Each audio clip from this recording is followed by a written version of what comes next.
Zacatecas, like the rest of western Mexico, was deeply affected by the Cristero War. To this day, the war continues to affect the lives of ordinary people and even their relations with church and state. Many people see this as a religious war, and indeed it was a religious war, but it was much more than that. I believe that in the case of Peru, but everywhere as well, it is very important to know what has happened in the past so that you have a real assessment of the situation. The current things that are happening always have an origin in what's come before. We are currently inside the Lord's debating chamber, so when we're looking up on the chamber, we can see, for instance, that there is gilded lettering around the edge of each of these square panels. They were actually carved to be permeable to air because these were vents. These were used to extract the hot air from the House of Lords.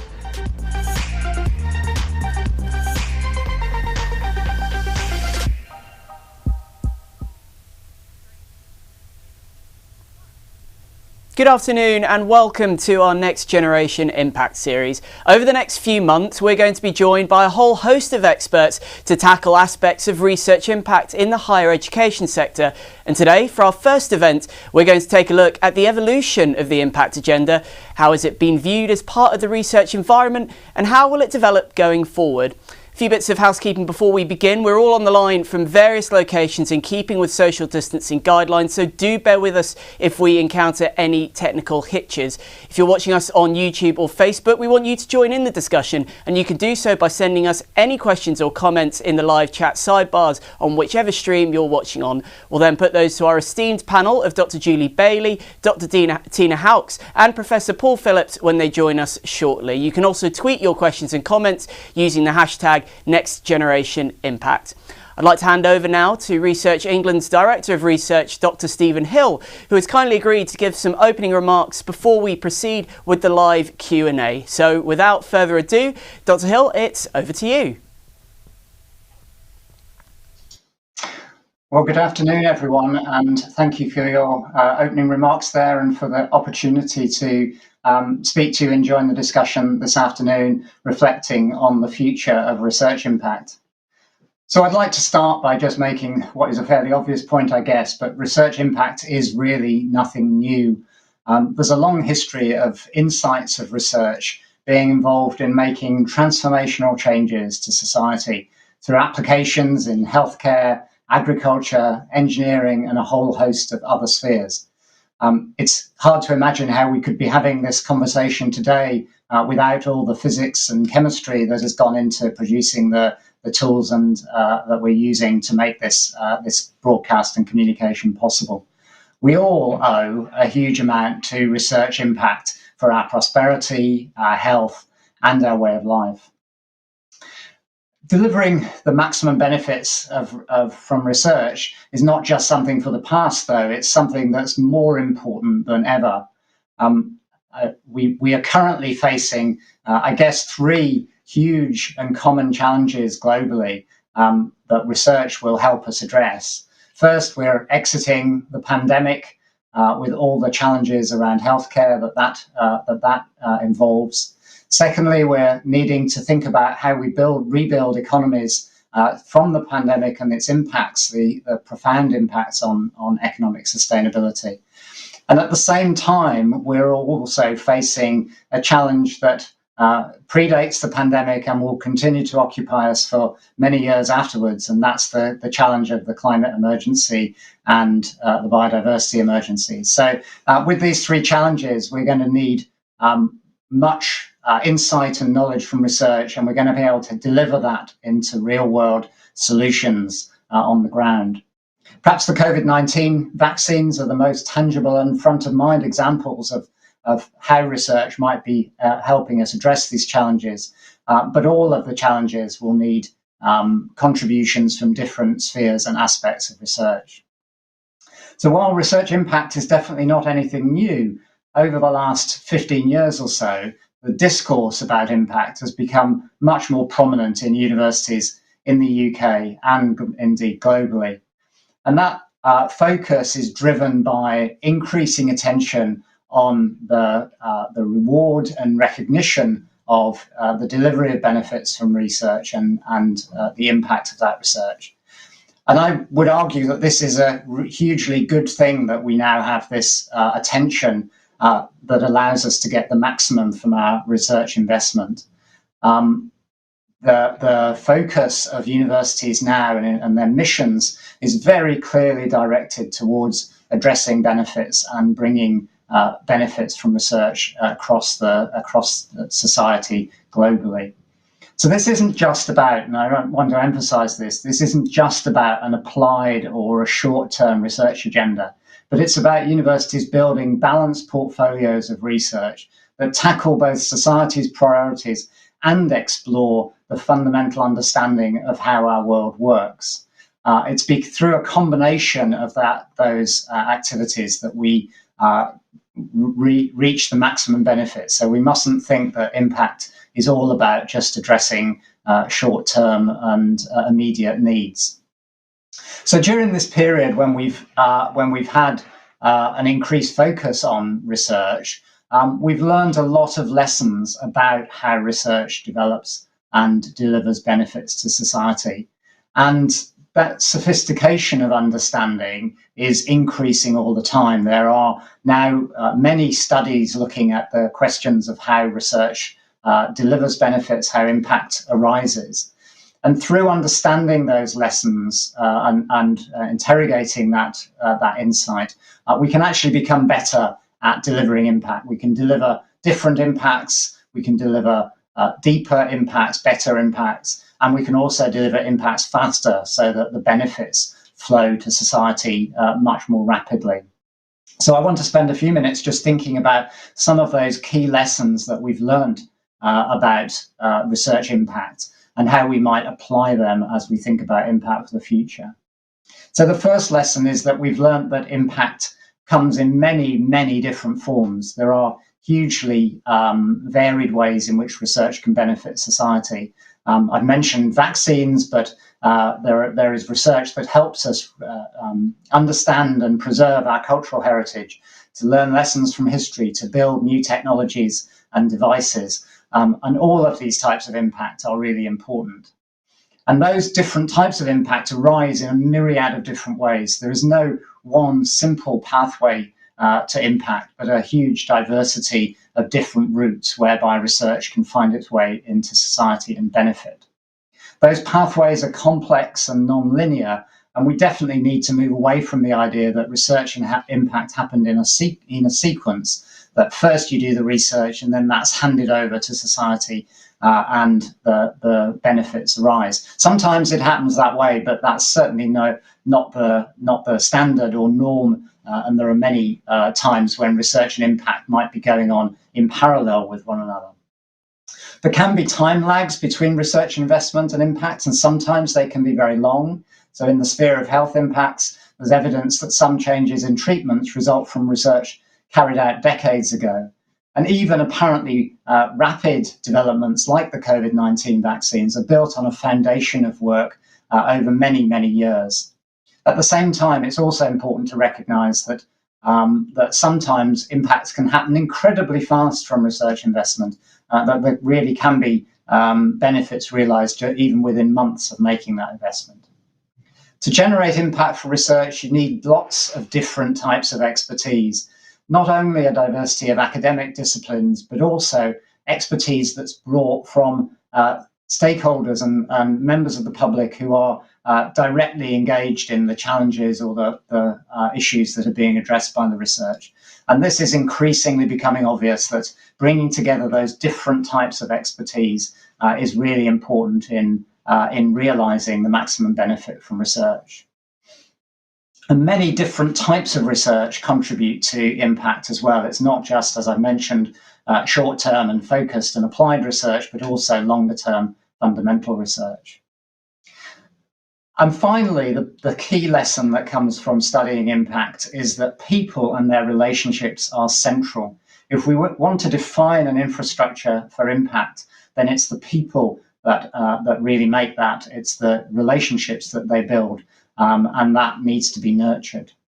So in terms of thinking about the future and building on these lessons, I think there are four things which we need to keep in mind. We need to sustain long-term and patient investment in research, because for that, it's that long-term research that delivers huge benefits. We need to support the people and processes that are needed to deliver those benefits. We need to nurture teams and bring together people with diverse expertises and knowledge. And we need to increase the amount of research that's co-created with stakeholders from outside of the university system. And these are foci that are important for universities to think about in terms of their impact strategies, but also for research funders and organisations that assess research to make sure that the ways they support, recognise and reward research are tailored to these points. So as I come to conclude in my remarks, I wanted to leave you with three questions for the future of research impact, which I hope the panel will get some chance to address in their upcoming discussion. First, are we making the best use of data and analysis to support the delivery of impact?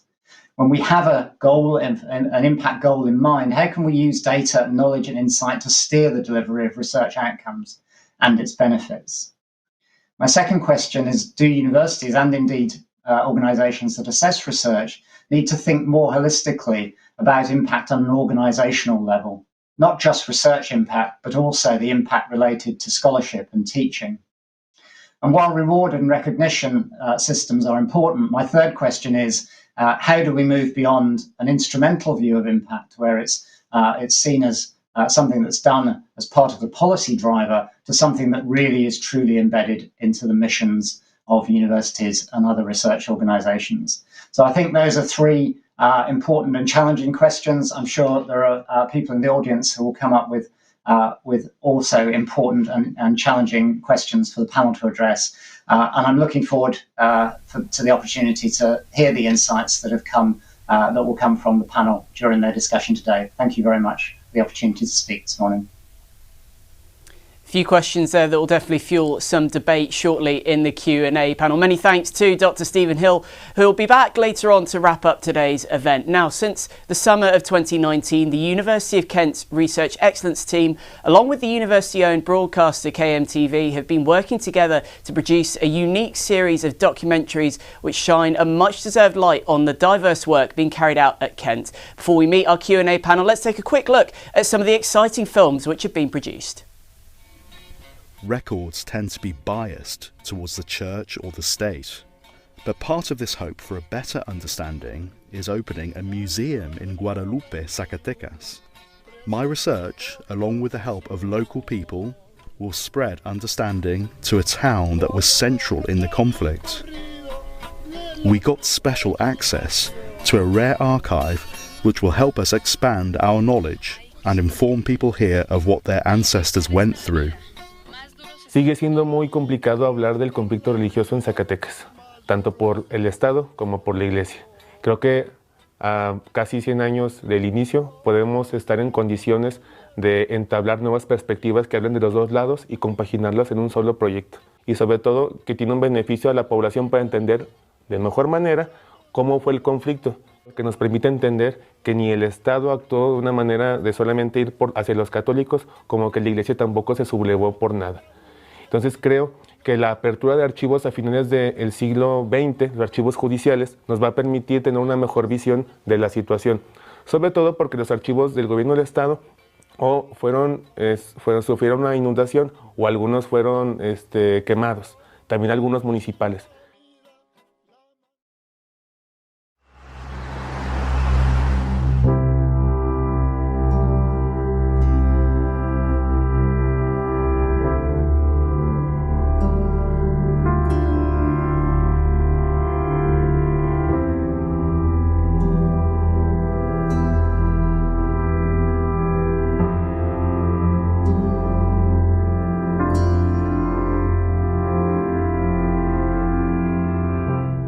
I believe that in the case of Peru, but everywhere as well, it is very important to know what has happened in the past so that you have a real assessment of the situation. The current things that are happening always have an origin in what's come before. LUN es un espacio de memoria nacional que básicamente nos ayuda a reflexionar sobre el periodo de violencia que vivió el país en los años 80 a 2000. Aquí se hacen actividades también pedagógicas, culturales, también se promueve el tema de la investigación académica. Entonces es por eso que incluso en el Ministerio de Cultura se hace esta diferenciación. No estamos ni siquiera propiamente no estamos ni siquiera en la categoría de museo, sino es por eso que se ha creado especialmente para este espacio la denominación del lugar, ¿no?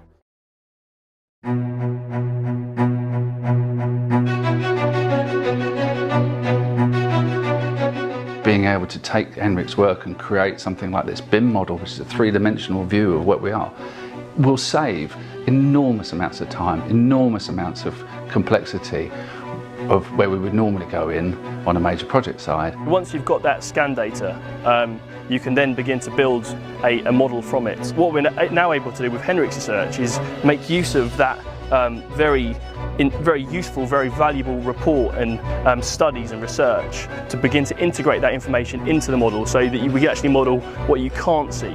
And that's where it really gets quite special. When we started, I wasn't really sure, like, okay, the voids, ventilation voids, it's kind of natural how the air goes. But when we started building it, it makes so much sense that we have fresh air, we have vitiated air, we have smoke air. And it's really amazing. And of course we learn something, we learn a lot, how it works inside the building. So we can use this knowledge for the future work.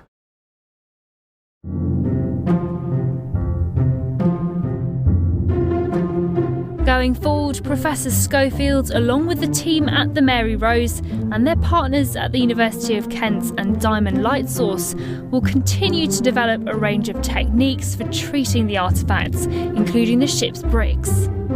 The issues that we see with the salts in the wood, we are starting to see in other materials. One of those is the bricks. So we have bricks in our galley and also used for some ballast. And what we've seen now is that you are getting these crystals forming on them. So we've traced those back to being a similar source to what's happening in the wood. And so now we're doing some work with the University of Kent to really understand what they are. Again, once we understand what they are, we can start to create ways to mitigate against them causing any damage.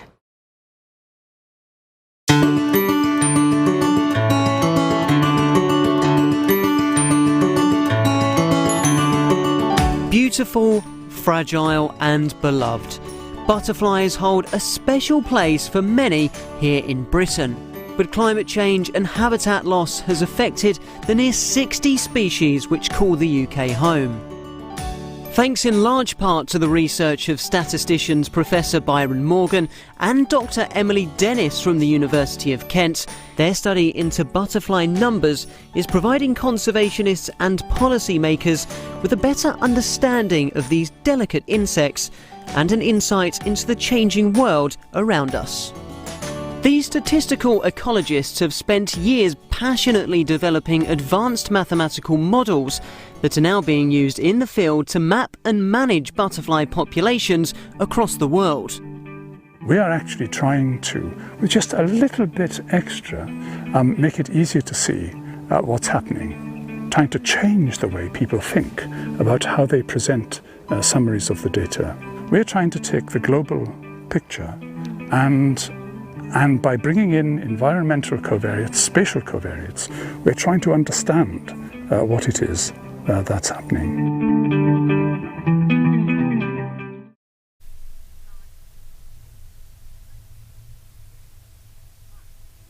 A little taster there of some of the research projects taking place at the University of Kent. Now I'm delighted to say our virtual panel have all logged in, and I'm very pleased to welcome Director of Research Impact at the University of Lincoln, Dr. Julie Bayley, Senior Lecturer in Quantitative Social Policy at the University of Kent, Dr. Tina Haux, and also from the University of Kent, Professor of Strategic Management, Paul Phillips. Thank you all very much for joining, and before we get stuck into some questions, just a reminder that you at home can get involved in the debate by sending sending in your questions and comments via the live chat sidebar on the YouTube or Facebook streams. We've already got many questions coming in so far, so we'll get stuck into those shortly. Let's begin. And Dr. Bayley, I'll come to you first. You have an extensive history of collaborating and consulting both nationally and on an international basis as well across the research sector. How would you describe the research impact environment here in the UK? The environment in the UK is certainly probably the most active across the world, because we've been driven by so many agendas, our pathways to impact within our funding, but really REF has kicked things off in a way we haven't seen across the rest of the world. So we have a very vibrant research environment. Impact is really at the forefront of things, but it also means we've seen probably the unhealthy practice come to the fore before other territories have. And Dr. Bayley, staying with you, how has that changed over the years? How's that environment developed, both in recent history and over the years? The biggest change is the way the agenda has become instrumentalised. So many of us have been involved in applied research over the years. And as Dr. Hill said in the start, this is not new. Impact isn't a new thing. What is new is the very financially incentivised, financially weighted and reputational issues around impact. So over the years, we've seen impact shift from a sense of public good into something you are measured on, into something the institution becomes a machine to deliver, and something which determines your financial position and your reputation for many, many years. So it's really the depth of involvement, the depth of thinking that's changed. And Professor Phillips, coming over to you, Dr. Bayley there talking about some of those changes over time. What do you think, Professor Phillips, are the limitations of the current higher education research impact model? Okay, there's a number of issues. I think Stephen mentioned in some questions for us to address about do universities need to think more holistically. I think that's one of the big issues, really, in that universities have really kind of looked at the REF and have used that to drive their strategic planning. And that has meant that this has driven institutional change. But unfortunately, one would argue that is the wrong tool to be used, because, as Julie says, the institutional change has affected in some good things for the winners of the REF, but in terms of staff, there are a load of issues that have meant that, and one of the ministers has actually said that has led to the REF producing outputs that are rigid, risk averse, not that really creative, contributing to the public good. So I think those are some of the frameworks I'd like to draw attention to. I can come back to them. Thank you. And you talked about strategic planning there. Staying with you, Professor Phillips, considering those limitations that you've mentioned, I'm sure we'll come on to some others later on, how should institutions rethink and reconfigure to enhance their strategic performance? And once doing those, how can you measure the success of those institutions and of their programmes? I think one has to look at the strategic plans and ask the reason why they are doing this. I mean, if you look at the strategic plans of AGIs, they have lots of visual, happy people, and stakeholders now becoming more demanding are looking beyond these images of happy people, smiling people, and they want to see authentic examples of where value, I use the word value, has been created. Now, the value has not been mentioned that much, but of course, if you take the marketing philosophy, the customer value is one of the most important things. So in terms of strategic planning and the changes, we see a lot of benchmarking exercises which have been done on financial metrics. And financial metrics, even speaking as an accountant, is great, but it focuses on historic metrics, which means that you're measuring things after the event. Strategic plans, in my opinion, should be focusing on what we call lead indicators around value, so you can anticipate problems before they occur. And I think that the strategic planning processes has led to some of the challenges that AGIs have had in responding to COVID-19. So what I'm trying to say here is that one should be looking at value, one should be looking at probably end users. Who are the people that are the stakeholders? What do they actually want? And deliver authentic experiences to these end users. And one of the things that my colleague and I, Professor Victor Newman, we spent the last couple of years looking at is that universities have sort of stuck themselves in what we call the old game, which is around bibliometric citations, which is great for an inward environment, but now we need to go into the open environment, and there is a new game out there. I noticed that the industrial strategy has kind of run into a cul-de-sac, and there's something else replaced that, which is going to be led by the Chancellor. So I think that the strategic plan should link to value and money. On the subject of value and end users, Dr. Haux, one of the key measures of research impact is the influence on policy making. How central is it for researchers to demonstrate this, whether it's in the field of social sciences like yourself, or in humanities or natural sciences? How important is it to weave that into the narrative? I would say that for many of us, it's very important. I think for many of us, that's why we went into academia, because we wanted to do high quality research, independent research that could influence government, and that could speak for people who perhaps at that point in time don't have a voice themselves. And while I hear all the critical views that have been expressed about impact and how we view it now, I think I'd also like to say that the last impact exercise in 2014, when we first had to demonstrate what impact we have as academics, I think has shown positively how much impact academics have had over decades. Before it was fashionable, before we all talked about it, before they got rewarded, and what long-standing engagement with stakeholders people have had. So I think for many of us that's very important. I'd also think there's a new generation for whom they now have the opportunities to do that straight away. They use Twitter a lot to communicate. They apply for funding with other organizations. So there's a project, for example, called COVID Realities, which is applying with the Child Poverty Action Group together. And that's driven by funders as much as anything. So while the REF is important, I think the role of research funders who are requiring impact as part of the application has changed the environment fundamentally too.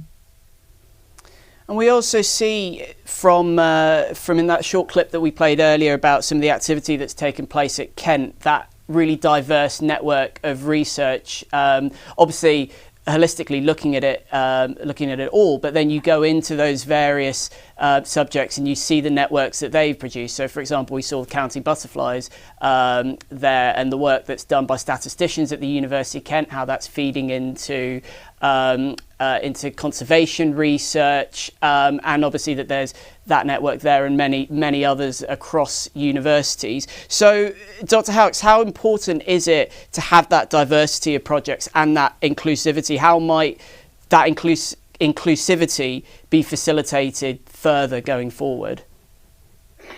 I think the diversity and inclusivity is hugely important. And with that, I think I would agree with some of the cautious notes I think for the university to understand and value that impact is the long game. I've interviewed a whole set of social policy professors at the end of their lifetime, at the end of their academic career, not their lifetime, fortunately. And many of them sort of said, I didn't have the impact I thought I would have, or when I had it, and it came sometimes 20 years later. So it's quite difficult to predict what will have impact immediately, or even what kind of impact it will have, which means strategically for the university, it needs to support all sorts of pots and a real diversity, even if it seems like a long game. It also means for the university, it needs to support impact early on. So I know now impact is being mentioned in PhD projects and PhD training, but I think as a university, perhaps we're still focusing too much on the impact case studies, the ones which we'll finally submit, rather than everyone else, who might well be a fabulous case study next time round. And I think there's something about, so the ESRC, the Economic and Social Research Council, has an early career impact award, which I think is a really good idea because it gets people into being rewarded and visibly being rewarded. I think there's a role for mentoring, and I think there's a real danger in the whole REF system that it focuses on individuals still too much. And for example, in the Australian, when they thought about having impact in as part of their regular assessment of universities, they thought they could be done across universities, recognizing that often, as it was seen in the clip, that we don't tend to necessarily just work by ourselves, and therefore perhaps we shouldn't be measured by ourselves. So I think there's much more to be done in terms of mentoring, about nurturing people early on, about going into the breadth as well as depth of research. And I think, if I can come back to some of the critical things, Claire Dunlap has said this too, but from our own research looking at impact in political science, social policy, sociology, it was quite uneven across the discipline in terms of how much women were represented, people from Black and minority ethnic groups, and universities who are perhaps not as well off as some of the others. So I think strategically there's also, I think, something to be said for encouraging and facilitating impact across a much broader set of people and universities. Now, quite a lot of what you've spoken about there, Dr. Haux, and the rest of the panel is already fueling much debate and conversation on our YouTube and Facebook platform. So thank you all very much for those questions and comments coming in. As I said before, if you have any questions or comments you'd like to feed through to the panel, do put them on those sidebars throughout the event, and we'll try and get those all answered as best we can. I'm going to start with a question that's come in from Marie Rose Barbo on YouTube. She said, how to balance that need for long-term patient investment against what appear to be fairly short-sighted, politically motivated decisions on research funding. Dr. Bayley, I'm going to come to you for that one first. There's always a rhetoric that we want long-term investment. We want, impact is the long game, and so many of us absolutely believe that. But there is a real short-termism in things like impact officer contracts. There are short-term academic contracts. There is much of the system plays against this long-term investment, and so much of the funding is around the lifetime of a project and not the furtherness beyond that. So. Yes, impact is a long game, although we get immediate impacts along the journey. But unless the system starts allowing that investment in institutional memory, institutional skill for impact, and does that in a way which recognises particularly the role of research managers, not just the kind of dyad between academic and academic research and end user, we're never going to quite get to that long-term goal that we all aspire to. Professor Phillips, as well, you were obviously talking about, about coming to end users and stakeholders and that value earlier on. What do you make of Marie Rose's comment about that balance between that, as she says, long-term patient investment and those short-sighted, politically motivated decisions that on research funding? That's a very good question, actually. And one of the things that, as I said, myself and my colleague have been looking at is that when you look at the university portfolios that they have, if we just take research, for example, we would argue that there is not that much thought that should have been made into creating the portfolios. They tend to arrive because who's ever there in the institution. And I personally believe that that's not such a good thing, because what should be happening is that there should be strategic thought about the portfolio, and the portfolio would have short-term payoffs and long-term gain. You can't have all the projects on short-term, because the short-term stuff will not give you the probably scores that you would want. You can't have all your projects in long-term. And I think another point which is very important is the whole role of EDI. I think that certain segments suffer from the strategies that institutions have, especially if they're looking for quick wins. There does not seem to be a pipeline of ideas. There does not seem to be a pipeline of people coming through, and it seems to be an absence of talent management in the research area that we've been picking up in terms of the academic skills that's required to play what we call the new game, but of course you can play the old game. So you need the skills to play both. So I think it has to be proper portfolio analysis, which we don't see that much, hence a lot of the negatives that are coming out. Thank you. Is that issue of longevity, I guess, which you kind of dwelled upon there a little bit, Professor Phillips, is that something that you've come across as well, Dr. Haux? Well, you see, I seem to be the positive voice here, which is fair enough. Having, maybe it's because I do social policy, which as a discipline, many of us really, that's what we wanted to do, impact arguably, and social policy has done very well in the impact assessment. Therefore, I don't think we need to be quite so strategic. I don't think we can predict it quite so much. I think academics are themselves driven enough. I know many of my colleagues who are current impact case studies, so that means their impact has been seen as so outstanding that they're being submitted as part of our research excellent assessment, are already planning the next for one. So they're planning it because they have all the networks, because their research is current, is relevant. It's because what they want to do. And I think impact is here to stay, which gives it its long term. I think that will solve some of the long term. The foundations for the long term impact have been set because I think so many of the connections have been made. I think government departments have adjusted. So the Ministry of Justice, for example, not only has an expert advisory panel now, it also has made grants available for academics to use their data more. There's a lot more dialogue going on. I think think tanks and the voluntary sector have adjusted to academics turning outwards a lot more. So I think all of this means that impact will be there in the long term. But that said, I think there's some areas of impact which were perhaps more straightforward, if I can call them this. So, for example, a scientific revolution, a new kind of technology which we can use, which may be acceptable to any government. But if you're in the social sciences and you're dealing with different political leanings, it may well be that you're producing fantastic research that should have a great impact, but that's not being heard over time. So there's a lot more, there's different complex factors, I think, involved. I also want to strongly stress the role of the research organisations, as I've said before, because while the REF, and we're always focusing on the research excellent framework that assesses the universities, while that assesses research that has been done, an impact that has been done, whereas the role of the research funders, they're determining what research will be carried out in the future. So arguably, they are much more important. And for all of them, including the European and international funders, impact is now something that you need to demonstrate. So I think we have the long-term game. Yes, I think in terms of funding, there are some short-term, universities tend to think from one REF cycle to the next rather than seeing this as an ongoing game. But I think in terms of the academics and the connections, that's here to stay. There was something else I wanted to say, which I've now forgotten, so I shall pass on. I'm sure we'll come.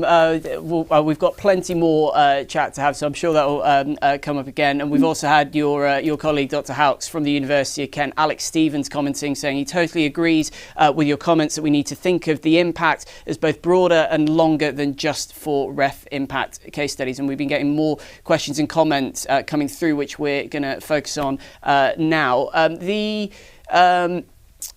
Talking about some of the limitations there and kind of those broader topics. We've had Kate Powers from the University of Essex has messaged in. She said, how can the long-term and co-creative aspects in research be fully and fairly reflected in the REF process? Dr. Bayley, I'm going to come to you with that one. I don't know the answer about how they can be reflected in the REF process. I mean, we're obviously in a kind of post-REF cycle and we're going to be consulting on what that looks like. But certainly the thing that works most against that at the moment is that the case studies are around the academics and their research and their effects on society. We don't have the voices of those who've used the research. We don't have the knowledge brokers and the research managers who are involved in there. Coming back to the point Tina made around some disciplines are nearer to the impact endgame than others, particularly for our artists and our humanities scholars. Their work is so engaged and the templates tend to work against them. So yes, we absolutely need to get there. I don't think there's any argument that we shouldn't try and push for co-production, but the tools we have for REF at the moment do not lend themselves to it.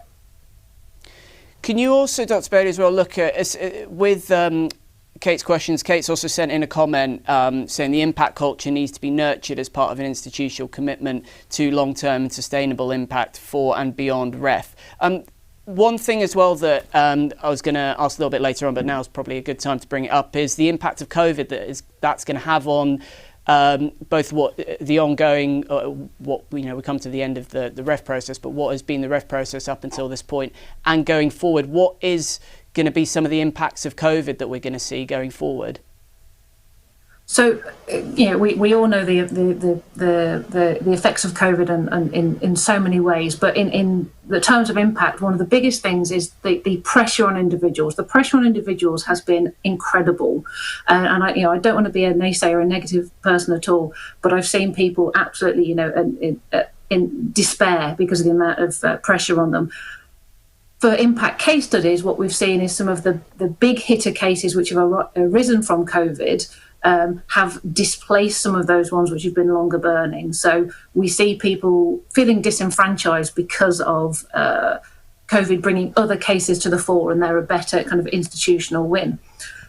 Where we have positives arising from this, and we have to look at them, is this shift to virtual has really helped with a number of EDI aspects. So, not having to be physically present for things, being more flexible in our working environments and so on. And that's also helped connect arguably with more stakeholders. So we have COVID has brought to bear far more pressure on individuals and far more challenges in balancing their world, but it's also opened these opportunities of communications channels.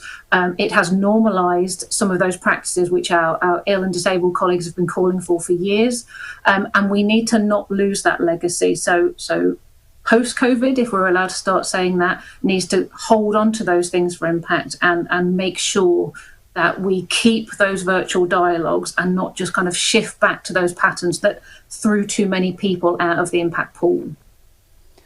That's interesting there, seeing that there have been opportunities from what's obviously been a very bleak period. Professor Phillips, in regards to strategic performance and what Dr. Bayley said there about going virtual and much more reliance on tech, remote working, all this sort of thing that's become part of the new normal.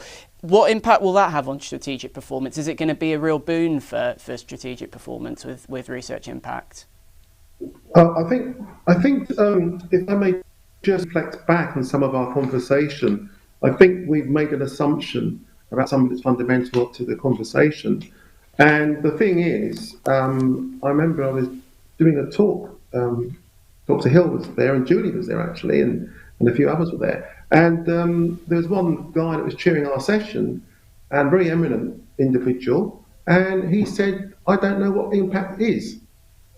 And then I remember another panelist actually said, "What is impact?" Because basically impact should be what excites stakeholders. And one of my colleagues has talked about impact should really have feeling. So people who've experienced impact should have feeling. So I think that we talk about impact, but I don't think there's clarity as to what do we mean by impact. And I think part of that relates to the nature of the REF, because the REF focuses on outputs. So as an academic, you write your paper, that's the output. But in the business perspective, one's more worried about outcomes. How do you follow through and see these outcomes? I mean, I looked at all 400 and plus business case, impact case studies for Unit 19.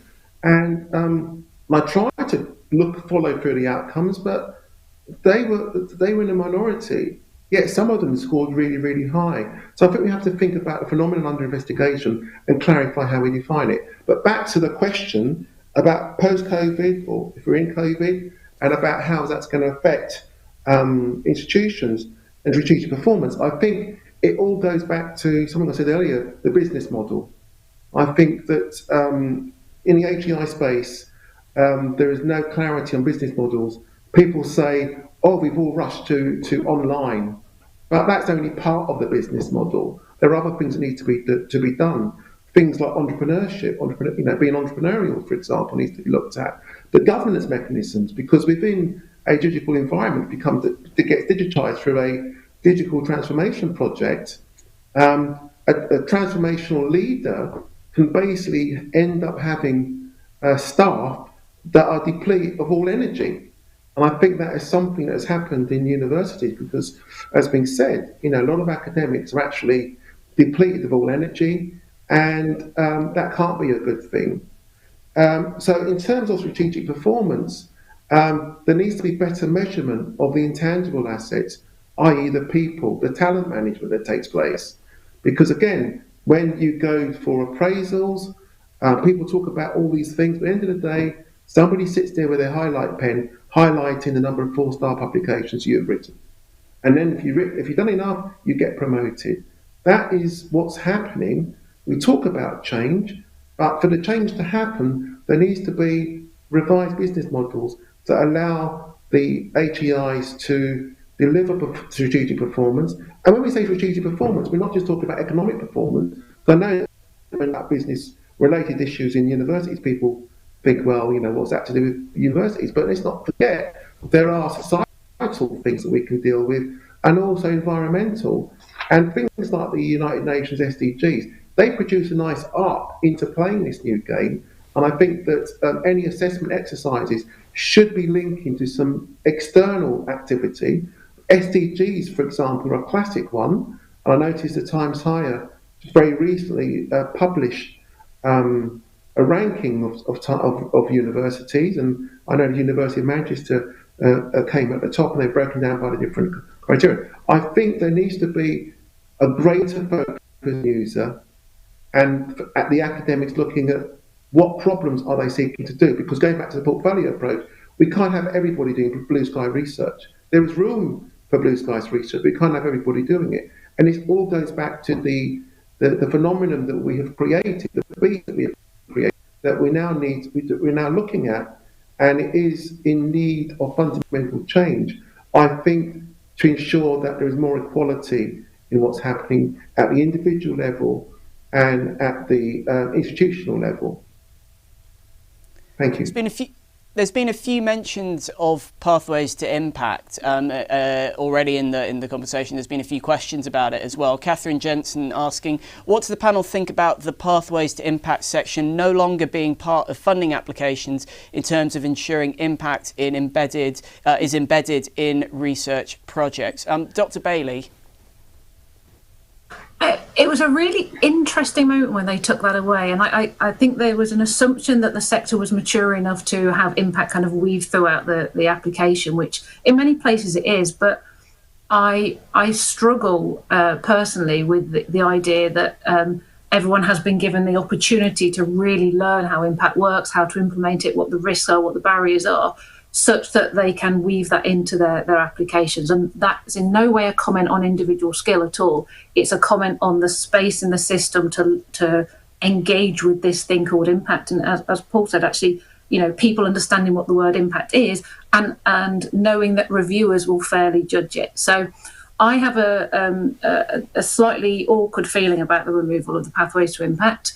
For that reason, I recognise why it's been done, but we need to make sure that there isn't a sense that funders are not looking for impact, because that will just offset this future thinking that Tina was talking about, that we've looked in the past with REF. We need to look to the future, and we need to make sure that really does have visibility in our funding process.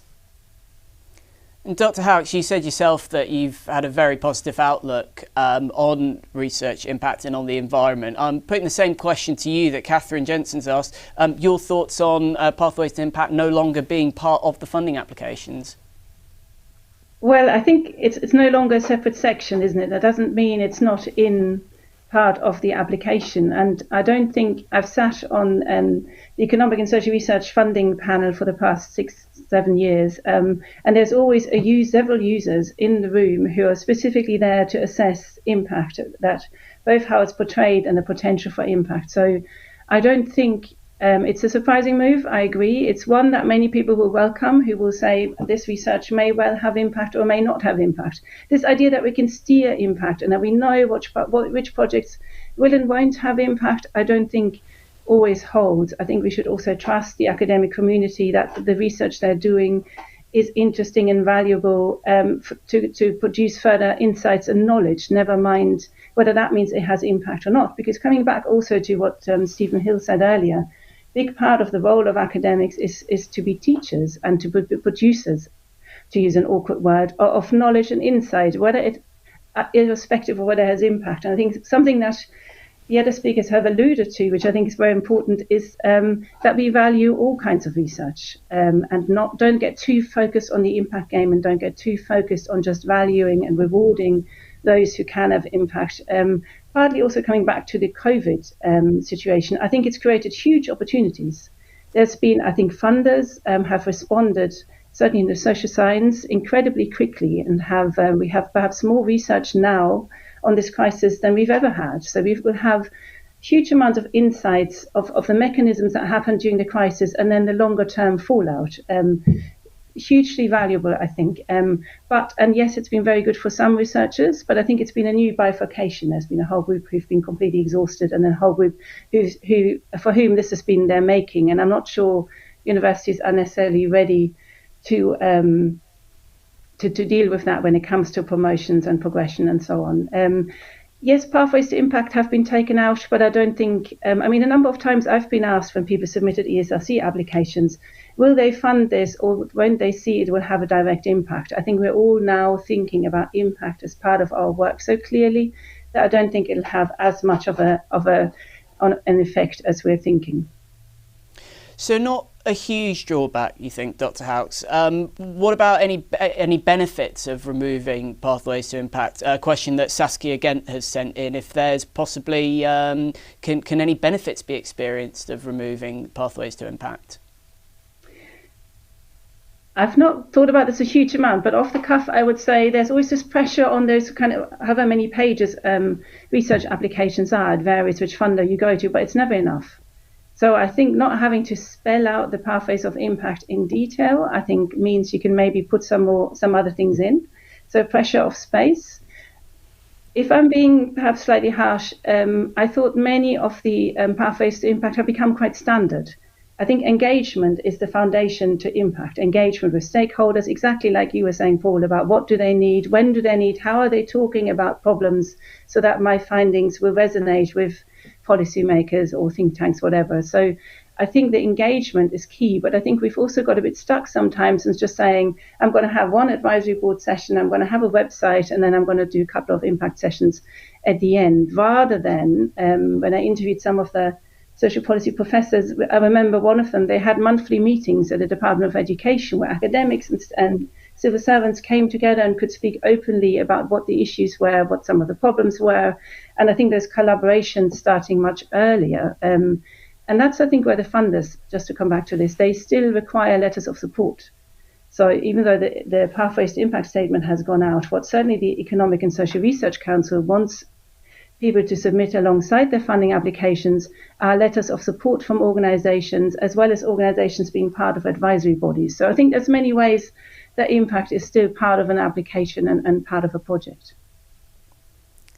Professor Phillips, we're going to come to you shortly. Just a reminder to all of you watching at home or work, wherever you may be, to keep those questions coming in on YouTube and Facebook. We've got a few more to go through. Professor Phillips, we've had one in from Bella-Ruth Reichard from Newcastle University. She's a PhD student in research impact. She's asked, how can there be broad support for researchers, impact culture, etc., without accidentally creating an environment where there's no space for non-impactful research?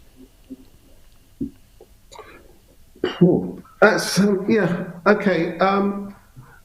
I think there is a space for research that does not have impact. The reason I say that, I remember speaking to an eminent professor who was the associate dean for research, and he says, I talk to my staff about research and it needs to have impact. But my best researcher is doing something that I know will have zero impact, but I need him to do that piece of research. So I think that it goes back to a portfolio approach, that we need to understand that research impact in itself is only part of the new game to be played, for example. Because as I mentioned before, how do you define impact?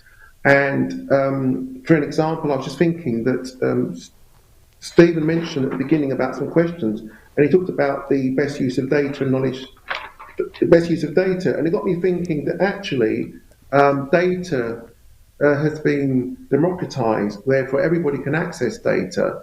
So perhaps then what we're talking about is, which hasn't been mentioned, I noticed today, if it has, I do apologise, 2 words, innovation and knowledge management. Universities, knowledge-intensive organisations. So that means that the way data is actually process will have to change. And that means the outcomes have to incorporate impact, and it could be other things that the institution can do. So I would say to the PhD person who's doing a PhD in research impact, it possibly pays to make sure that what they define as impact is broad enough so that 5 years after they complete their PhD, that it's still relevant when they want to move forward in their career. And I think that the innovation, because we talked about earlier that universities have followed a replication in terms of their processes, which has made them rigid and inflexible and stifle creativity. So if we incorporate innovation into the business models, then innovation will take place. And to my mind, the pathways of impact dropping out perhaps presents opportunities for people who think differently to contribute to this game. And I think that one of the things that we would all benefit from is having better relationships with people outside of the academic space, for example, because if you can co-create with an external end user to solve a grand challenge, that's going to feed better back into UK PhD, of which we're all players in. So I hope I've talked about it rather than answered the question, I presume.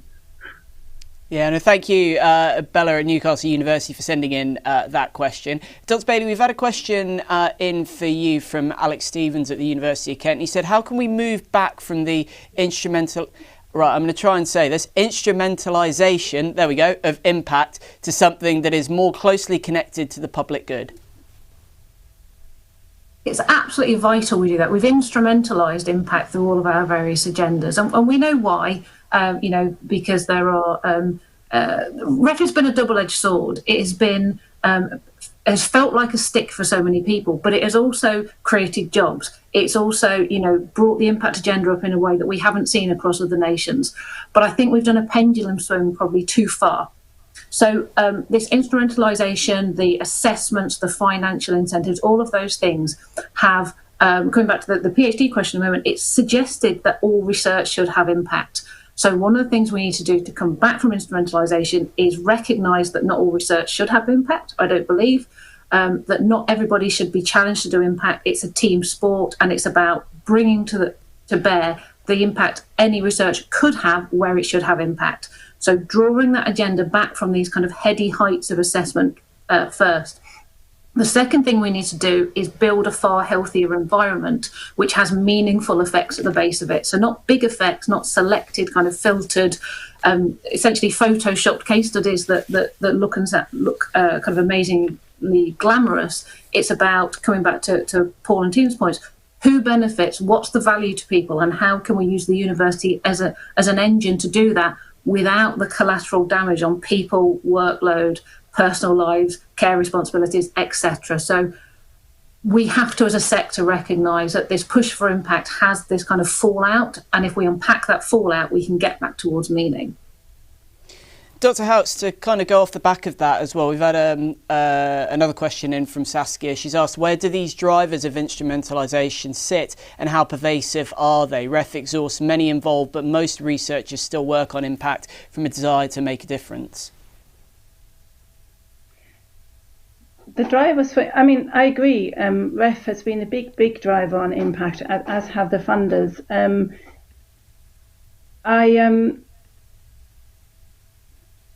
I think it's for universities, it's for heads of schools, it's for mentors to be very clear that we, as academics, we have to dance to so many tunes. We're being measured by so many things, and REF and impact is just one. And if we think of the REF itself, it looks for excellence in publication. And so I'm talking about the school I'm in, the School of Social Policy, Sociology and Social Research, a mouthful. And we're a big school, we're very diverse. We have criminologists there too, and cultural studies.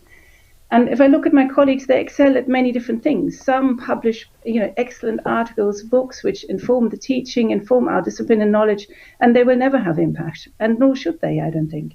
And by the same token, we have a lot of people such as Alex Stevens, who's got amazing impacts and regular engagement with policymakers. And altogether, that allows us to perform well in the REF, because we need both the high quality publications as well as people like Alex who've got the time and the energy and the research and just the capacity and interested in a topic to do the impact that he does. And by the same time, we're being measured on teaching the whole time. So I think it's recognizing that as we can't seem to topple those many measurements which leave us all exhausted, I think that should be our aim number one. That in a sense we thrive on having a diversity of staff and a diversity of pathways. So if somebody's doing a very theoretical PhD, then they can contribute just as much to the department and the measurements and the business sort of case of the department as someone who does impact. I agree with Paul, it's about engagement, of course it is. It's very difficult to sort of see, for it to be realized that it requires time. And I think at the moment, academics, it's probably one of the things they feel they don't have, partly because of the COVID fallout, but partly in terms of generally increasing workloads and so on. So I think we need to think about how to give academics time to have impact, and also impact that relates to engaging with the local communities, which has become yet another way to be measured. And I think, if I think again of my colleagues, there are some who've really responded to that and who've got involved with local communities and projects around Kent, which then makes it more a public good. But coming back to, I agree that much of it was an instrumentalization of the REF, and that we're now kind of performing to metrics again.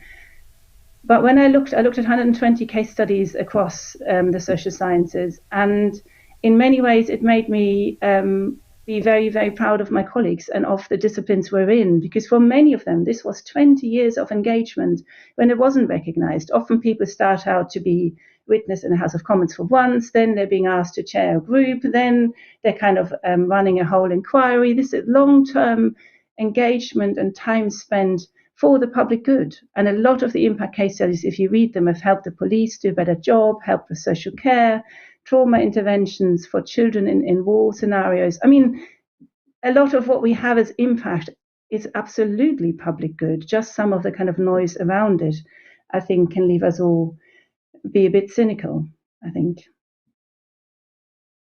Walker has messaged in. She said, yes, Julie, too much short-termism in contracts and other aspects of thinking and planning impact. Really difficult barrier to try and overcome. Dr. Haux, another question for you, talking about some of that amazing work that you've experienced and come across. Rosalie Burden has messaged in asking, it'd be good to hear some examples of measurable impact for short-term projects within a 12 to 24-month period. Obviously, it's the REF and research and everything has been dominated by COVID lately and impacted in some way, shape or form. So COVID or non-COVID related, Dr. Haux, what are some of the examples of measurable impact you've seen in short-term projects?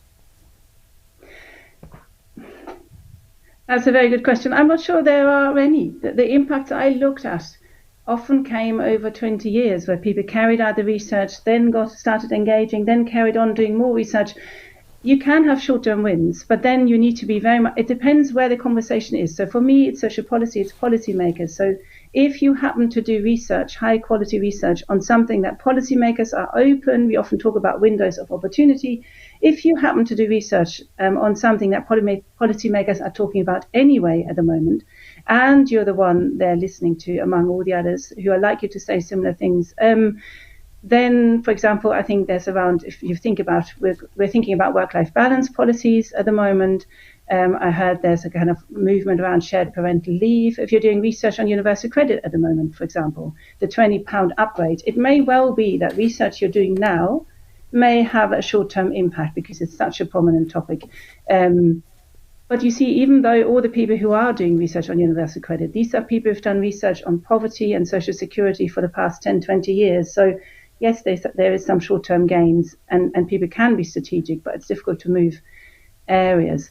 Generally, I'm not sure thinking about a 12-24 window is sensible, though, however. To me, it is about sort of being aware and what the policy conversations are, what the windows of opportunity are, maybe who the next generation of policymakers are, so talking to opposition parties too, and making sure that they're aware of your research and your expertise. So we're not just thinking about our own project, but we're thinking about what all our colleagues and what we as a discipline have to offer. So I think what the REF is really bad at, we go to Westminster, say, with this is my research, rather than that's selling ourselves short. as academics, because we sort of work as a community, and often our research builds on that of our colleagues. So there are some examples of short-term impact. I think anyone who's doing research on COVID may well have short-term impact, and that's really important. But I think that's unusual, and it's rare that you can even do research that quickly, because you often need to collect the data, analyze it. I don't think we'll see much of it other than right now. Let's take the chance to wrap up the conversation and go around the group with just well, it's very simple, but I'm sure there's loads of different avenues to go down with this. Dr. Bayley, let's start with you. In brief, how will impact change in the next 5 to 10 years, or what changes do you hope to see in the next 5 to 10 years? Well, without obviously knowing what an assessment process may look like in the next few years, the things I would hope that we have are that we downgrade this really instrumental culture and we put meaning and value at the base of things, and that our different disciplines are held in equal value. So our more engaged colleagues in arts and humanities are able to showcase the impact they're having in terms of those relationships and broader, and not held to account to more kind of, should we say, science centric models of impact, and that we bring to the fore all of the people who are working in impact. So what's often called invisible intermediaries, our research managers, our knowledge brokers, reduce the short-termism and really build that long-term culture of impact that serves our communities through serving our different disciplines. And Professor Phillips, same question for you. How will impact change in the next 5 to 10 years? I think we'll be calling it something else. I think that the reporting mechanisms of capturing the value of the public good will need to look at the approaches, and there are different value reporting techniques that are coming into the mainstream, coming out of finance, for example. So I think there are lessons to be learned in the finance area, because the question previously talked about short-term impact. Well, if you do anything that's around stock market type stuff, there is an immediate term impact in terms of if your research can lead to enhance the value of an organisation. So I think that we really need to look at new ways of measuring what universities are doing. And I know that myself and my colleague, we've been looking at this, and there are other people looking at this. We have to look at a new measurement process. And I keep going back to this, is that we need to look at the universities and business models and a whole set of things to re-engineer the whole HEI ecosystem, I do believe, of which this research impact is only one part of it. And Dr. Haux, over to you, the same question. How's it going to shape up over the next decade? I think COVID has changed how the public views academics' knowledge and expertise. I think the public is much more exposed to academics now, and I think will have raised expectations, which is good. And I think therefore impact and engagement and public good are here to focus on public good are here to stay. I'm hoping that it becomes more inclusive and more democratic and less strategic than it has for the past 5 years. Well, we've covered a lot of ground there. We're going to have to wrap it up there. Many thanks to Dr. Julie Bayley, Dr. Tina Haux and Professor Paul Phillips. Dr. Stephen Hill will be hopping back on the line shortly for some closing remarks. Join us for those in just a few moments' time.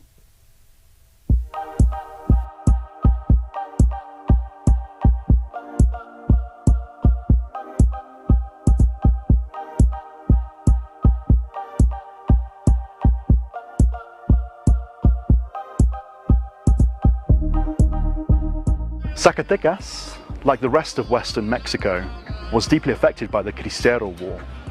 To this day, the war continues to affect the lives of ordinary people and even their relations with church and state. Many people see this as a religious war, and indeed it was a religious war, but it was much more than that. I believe that in the case of Peru, but everywhere as well, it is very important to know what has happened in the past so that you have a real assessment of the situation. The current things that are happening always have an origin in what's come before. We are currently inside the Lord's debating chamber, so when we're looking up on the chamber, we can see, for instance, that there is gilded lettering around the edge of each of these square panels. They were actually carved to be permeable to air because these were vents. These were used to extract the hot air from the House of Lords.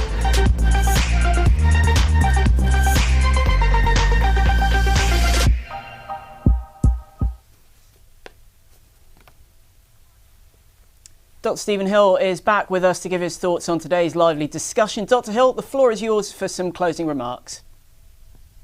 Well, thanks very much, and what a fascinating and rich discussion we've just heard. So I'm not going to try and sum up the whole of that discussion, but just offer a few closing reflections.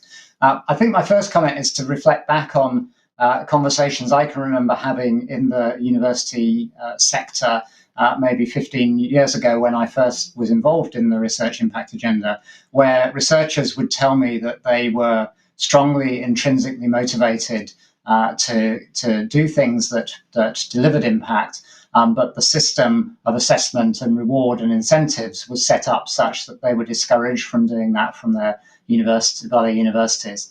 And I think we need to remember that that's where we've come from, and in that the way in which we're now using incentives and funding around impact is to try and help with that challenge, to help those researchers that are very strongly motivated to deliver impact from their research, to find the space and time to do that in their busy schedules.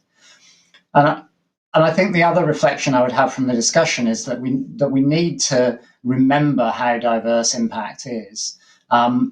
We've talked about impact in the REF, and we've also seen some absolutely stunning examples of impact from the University of Kent on the videos. But those are the very pinnacle of the work that goes on around impact. And I like to think of impact a bit like an iceberg, where there is that very high profile work that floats above the surface, but it's built upon a foundation of huge range of activities that universities need to make sure that they put in place.